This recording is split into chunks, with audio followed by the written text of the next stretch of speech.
حضرت ابوبکر صدیق رضی اللہ تعالیٰ میرے حضور کے یار غار، میرے حضور کے یار غار اور یار مزار، جس کے سینے میں ٹھنڈ پڑی ہے زور کے ساتھ بولے ہر صحابی نبی جنتی جنتی، ہر صحابی نبی جنتی جنتی، ہر صحابی نبی جنتی جنتی۔ سبحان اللہ۔ ابو بکر کا نام سن کے اس کے سینے میں جتنی زیادہ ٹھنڈ پڑی ہے اتنا زور کے ساتھ بولے سبحان اللہ۔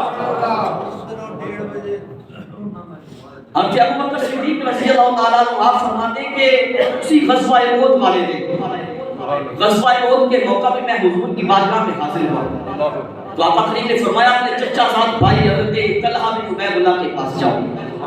حضرت ابو بکر صدیق رضی اللہ تعالیٰ عنہ فرماتے ہیں کہ میں ان کے پاس آیا، ان کے جسم سے خون کافی نکل چکا تھا، اس وجہ سے ان پہ غشی طاری تھی، یعنی بے ہوشی کے عالم میں تھے، بے ہوشی کا عالم تھا۔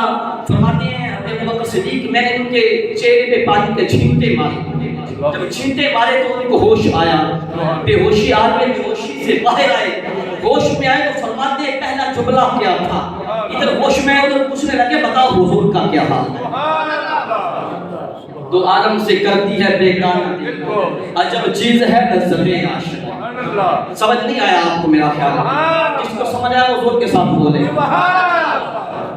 دو عالم سے کرتی ہے بیگانہ دل، تو عجب چیز ہے لذت آشنائی۔ اگر کوئی یہ کہے نا نہیں میرے بیٹے کو ایسا ہوگا، میں یہ تو نہیں کر سکتا، حضور کے لیے یہ کر سکتا ہوں، سمجھ لیں اس کو محبت ہی نہیں ہے۔